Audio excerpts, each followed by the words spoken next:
If you're watching this video, I'm guessing you already know what AI search is. You want to optimize your website content so that it gets featured more often in AI search answers. Well, in this video, I'm going to show you 2 ways to do that, including a completely automated way, which might blow your mind. And by the way, if you don't know what AI search is, here's your 15-second summary. More people are searching on tools like ChatGPT than ever before. In fact, ChatGPT is processing around 1 billion searches per day. Now that pales into comparison against Google search volume, which is around 8 billion searches per day, but Google has its own AI search in the form of AI overviews and now AI mode. Now, all of these AI tools together are the future battleground of digital marketing because this is quite clearly the future of search. Look at the rich answers that you get from this. And of course, the name of the game for brands and marketers is to get your business featured in these answers. And of course, getting your content recommended throughout these answers. But Google analyzed 137 web pages to give me this answer.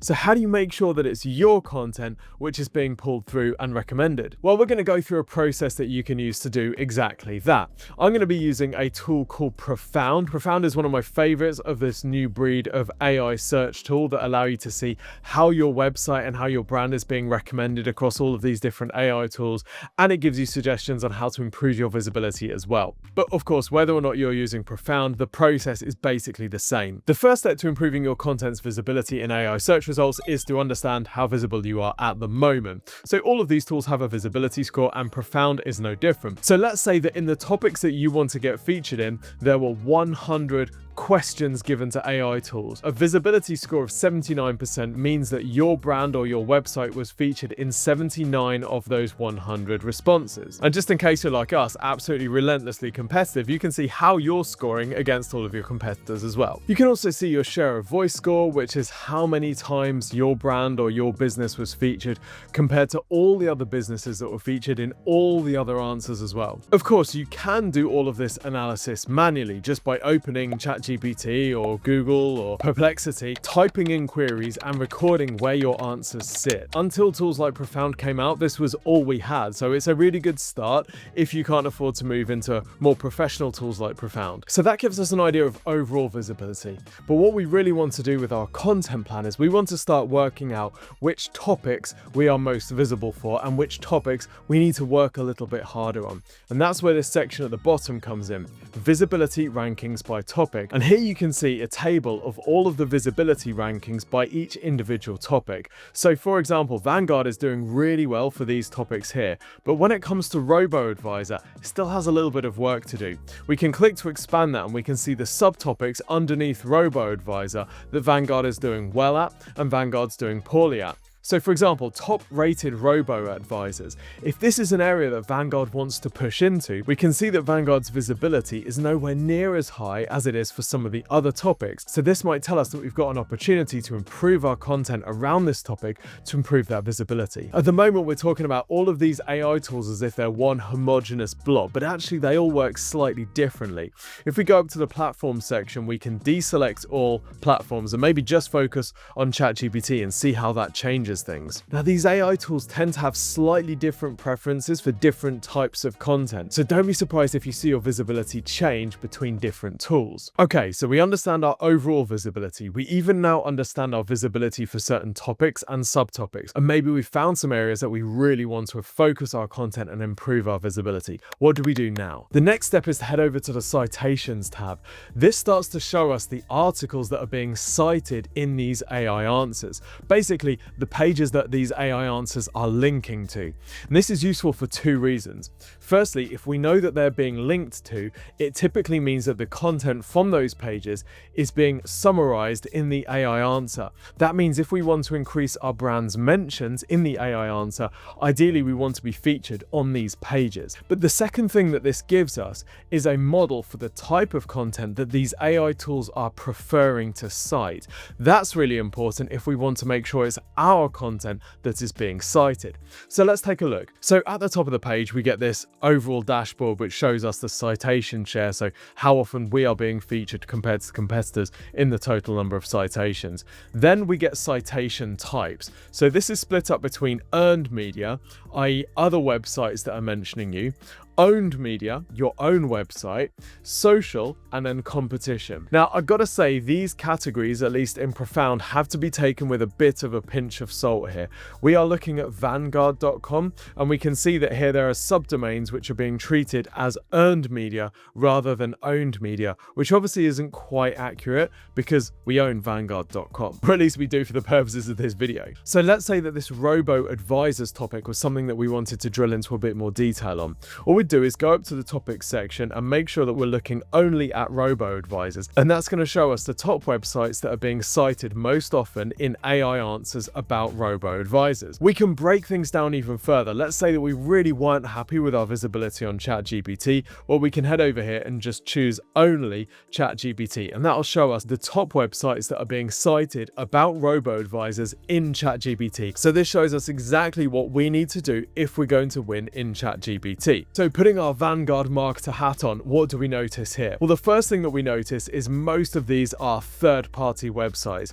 There really aren't many of my competitors in this section here. We've got social sites like Reddit, we've got general investment sites like Investopedia and NerdWallet, and then we've got general high-authority publications like Wikipedia, Forbes, and Time. So we know these are the type of websites that ChatGPT likes to cite. Straight off the bat, this tells me it might be quite difficult to get my content ranking in ChatGPT, but we're not going to give up that easily. If we scroll further down the page, we'll see the top citation pages. So these are not just the websites, these are the specific pages that come up most frequently. Now, as we go through these, I'm going to highlight each of these URLs, and I want you to think about what they have in common, because there is an immediate lesson here about what we need to provide in order to get our content featured in ChatGPT. Let's take a look. Now, I'm going to leave Reddit here because it's a slightly funky URL, but let's have a look at the others, the content size. This is a Forbes article on the best robo-advisors. This is a Time magazine article on the best robo-advisors. This is a NerdWallet article in their best investing category about best robo-advisors. This is a Savings Grove article. It's a guide about robo-advisor comparison. This is a Wealth Insight article on the best robo-advisors for 2025. This is a financeinsight.blog article on the best robo-advisors for passive investing in 2025. So, have you noticed a pattern? Yes, ChatGPT is a big fan of citing best X in year type articles. This isn't just for robo-advisors, this is kind of across the board. And there's a very obvious reason for this, right? When ChatGPT is doing its background web search, as all of these tools do, it is searching for something like Best Robo-Advisors 2025. The articles that are ranking for that search are more likely to be picked up and cited in these answers. So ranking for these underlying searches is a really important first step. It can be very difficult to have your content featured if you're not actually ranking for the original web search. So let's have a look at these articles then and see what lessons we might pick up from just observing the types of content that's ranking. So again, let's see if we can spot a pattern. Best Robo-Advisors of 2025 is the article header. We can see it's written by someone, and we've got their background, and we've got a reviewer as well. Then we've got a bit of intro text, then we've got some answers. We've got a little kind of ad at the top here, and then we've got their recommendations, the best robo-advisors of 2025. This section is formatted nicely. It's really easy to understand. You don't have to dig through mountains of stuff to get to the answer. It hits you straight away at the top of the page. You can go into more detail if you like, and all of this content is going to be indexable by the AI search tool. After all the recommendations, we have this clear breakdown table, and then underneath that, we have lots of information about the methodology that was used to recommend these robo-advisors. Then we've got some more typical kind of blog content. What should you look for when choosing a robo-advisor? How to open a robo-advisor account. Robo-advisors versus financial advisors. These are all related queries in this topic of best robo-advisor, as are these expandable FAQs, and we're going to come back to that in just a minute. But first, let's look at the next page of content and see if we spot any commonalities. So we've got a bit of an intro here, then we've got a table comparing the best robo-advisors compared. Then we have the article's recommendations. We weren't forced to hunt through mountains of garbage in order to get the answer that we really wanted. It was presented very close to the top of the page, which is important. Underneath, we have a bit of information about the methodology, nowhere near as detailed, but it's there. Then we've got more of that generic content about how to select the best, related questions, pros and cons, and FAQs. FAQs. Next article, this one on NerdWallet, best robo-advisors, top picks of 2025, information about who wrote the article, who reviewed it, bit of introduction at the top, including their top recommendations. Then we have a table comparing the top picks of robo-advisor, and we have a bit more detail about each one. Then we've got more informational content. What does the robo-advisor do? All these related queries. Then we've got the methodology, and then we've got a recap of their recommendations. Again, I can tell you're smart because you're watching the Exposure Ninja channel. So by now you have probably spotted the pattern of the types of content that ChatGPT at least wants to cite in its answers. There is nuance, there is difference between each of these different AI tools. For example, Google's AI overviews are much more happy to recommend actual brand content. For example, Fidelity.com and Schwab.com both coming up in the top 15 results here. Whereas with ChatGPT, it was almost entirely third-party websites. The other side of all of this that isn't covered here is obviously that these articles are prime assets for the websites that publish them. That means a huge amount of work goes into promoting them to make sure that they are consistently ranked at the top of search engines. That means massive link building campaigns, digital PR, content assets driving links to these articles, promoting these articles on lots of different websites. Just ranking at the top of these searches is a really good first step. It's not enough. You need to format the content in the way that the AI tool likes, but getting that visibility and maintaining that visibility is really important if you're going to win this game. You can't just create an article called Best Robo-Advisors of 2025, follow that pattern and get the same results. These websites have worked hard to get that underlying search visibility and maintain it. And by the way, that's why this new era of AI search optimization really combines the best of SEO with the new strategies that we're talking about here. Both components need to be working really hard if you're going to win in this area. And if you're watching this video thinking, I need some of this for my business, our business isn't really focused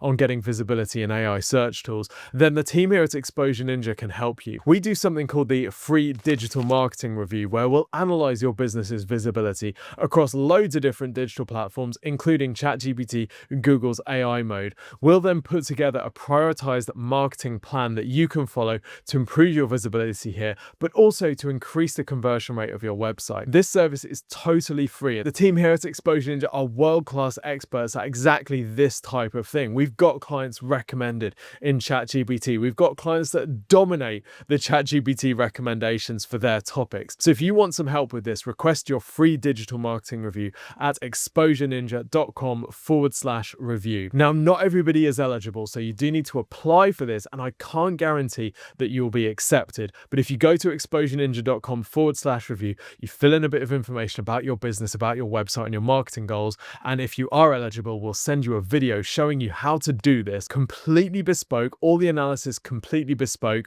done on a one-off basis to your email, usually within 2 to 3 working days. It really is excellent, so if you're interested, go and grab that from exposureninja.com/review. Okay, so we know our overall visibility, we know the topics that we want to focus on more, we've even identified some specific subtopics that we want to go after, and we've seen the types of content that is already getting the results that we want to get. So now it comes time to write or optimize your own content. And there are 2 ways of doing this. Now, firstly, I'm going to show you the way that Exposure Ninja does it for the businesses that we own and our clients, and then I'm going to show you a completely automatic way, which might just blow your mind. And we actually have a really detailed blog on our website that breaks down this exact process in more detail, but I'm going to summarize the key bits here for you. The first thing to note is that in AI search optimized content, we really need to give the user exactly what they want. You saw in those best robo-advisor articles how the answers to the best robo-advisor question were given right at the top of the page. There was no beating around the bush. Now, 3 years ago, those articles would have been, what is a robo-advisor? How does a robo-advisor work? And you would have had to scroll through masses of trash to find the actual recommendation. Now, that stuff's out the door. It's all about giving the user or the AI tool exactly what it wants to see as prominently on the page as possible.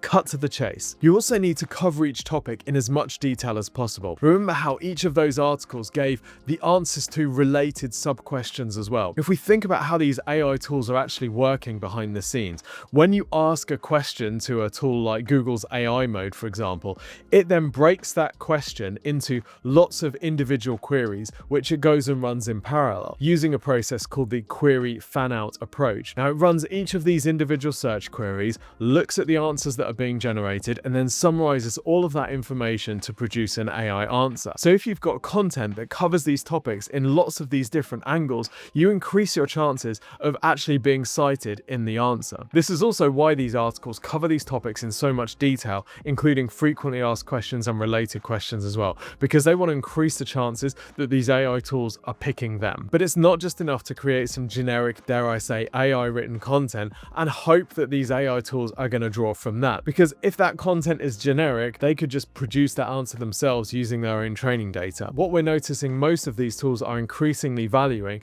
is a sort of parallel to Google's EEAT, which is experience, expertise, authoritativeness, and trust. It's that first E, the experience, that these AI tools can't create on their own. So what is it about your content that demonstrates your experience or someone in your business's experience of the topic that the article is covering? If you're just talking generically about a topic, you're giving a definition for a term, the AI tools could produce that themselves. Let me give an example for one of the businesses that we own. One of the companies that we own is Elite Renewables. This is a company that installs heat pumps, solar panels, batteries, and MVHR for typically high-end customers around the UK. So let's say that we're producing an article on how heat pumps can be used to heat swimming pools. We could just go to ChatGPT and say, ChatGPT, write me an article on how heat pumps heat swimming pools, and we could just publish that answer on the website. But that's going to be generic and crap. So what we do instead is we grab some of the engineers and we talk to them about how heat pumps can heat swimming pools. We transcribe those conversations, the case studies, the stories that they've been through, the personal experience. Oh, we tried this and that didn't work. And then we tried this and it works really well. And here's how to use this type of thing to do this. All of that first-hand experience is really valuable. So we put that into the article content, knowing that these AI tools are then going to be drawing from that because they found someone with first-hand experience. Integrating case studies in your content can be another great way to demonstrate experience, as can offering detailed walkthroughs or visuals taking people through a process. Okay, Tim, what about the robo-advisors? We haven't talked about robo-advisors for a minute. All right, let's have a look at this Business Insider article that ranks really well in these AI search results. Look at this section at the bottom, why you should trust us. And then we've got two people with very clear expertise in this area, breaking down their methodology and who they spoke to. This is that personal experience that the AI tools can't generate themselves, so have to draw from different websites. Finally, you need to make sure that your content is structured for these AI tools as well as humans. Historically, we always used to write for humans, optimize for humans, but now we have to accept the fact that a decent chunk of our web traffic is actually AI tools ready to scrape it, regurgitate it, and give it back to their human searchers. So we need to make sure that we're optimizing for this middle layer of AI. And what do these AI tools like? They like clear headlines. They like digestible chunks that they can cite and they can quote. They seem to like descriptive subheadings and tables of content so they can find the right section on the page. And of course, because ranking in the underlying web search is so important, your content needs to be well optimized and your website needs to be well SEO'd as well. So that's the way of producing content that we like at Exposure Ninja and we do for our businesses and clients. I did promise you I'd show you a completely automatic way to generate content and it's pretty wild, so let's take a look. So inside Profound, you can go to the Actions tab and you can actually create content through the portal. Now, because Profound has done research and has analyzed all of the different topics and the articles being cited in those topics, it already has a decent understanding of what it takes to rank in AI search. So if we wanted to produce an article on robo-advisors, for example, we just click the robo-advisor topic. We can choose some prompts that we want to optimize this for. We can choose the platforms that we want to optimize for, and then it's going to go and look at the types of content that we're ranking on each of those platforms to inform our content. We can choose to cite some external sources. This is a good idea. I am going to make sure that we're not citing any of our competitors, so I'm going to take off the fidelity one there. And we can choose a brand kit, which is basically your tone of voice. It's an attempt to make it sound like you've written it. We then click to choose smart title suggestions, and it's going to work on some titles for our content based on its analysis of what it takes to rank in these areas. And we already kind of know, don't we, because we've had a look at the types of content that are doing well. It's stuff like best robo-advisors of 2025. And this is potentially what you get get here. The ultimate 2025 guide to robo-advisors: invest smarter, not harder. I think, to be honest, it probably could just cut to the chase a little bit, but there we go. We're just going to use that one. And then we click generate content brief. It then goes and does some research on each of the individual AI tools to see what type of content is working well there so that it can put together a brief. This takes a little while, so I'm going to cut to one that it's already done. So if we go here, we can see the content brief, we can see the article title, we can see the URL that it's suggested for the website, and then we can see the recommendations it's made based on its analysis. We then have a content brief that is ready to go. We can either give this to one of our content team to actually flesh out, or we can just stick this into another AI tool to write the content. We have a clear structure with headings, we have recommendations of when to include case studies, we have a breakdown of exactly how the recommendations section needs to work based on its analysis of what's already working. We have suggestions of those FAQs to include, and then we even have a list of the references that have been used to put this together. This is great. If we then take this to ChatGPT and throw it in,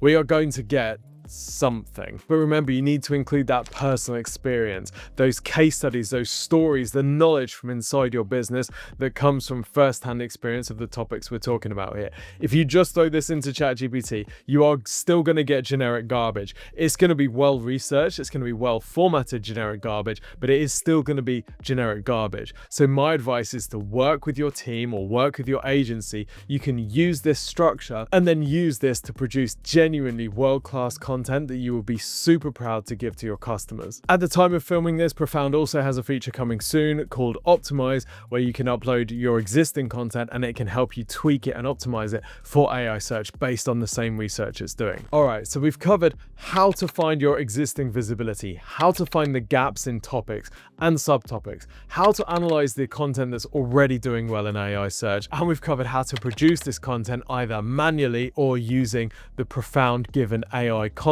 brief. What next? Well, just as with any digital marketing strategy, the real skill in all of this is measuring your performance and monitoring your success as you start implementing this stuff, and then feeding that back into your process in the future. So you should track your visibility, track the number of citations that your content has as you publish and as you promote it. These AI tools are incredibly dynamic. Each search result is unique and the methods that they use change all of the time.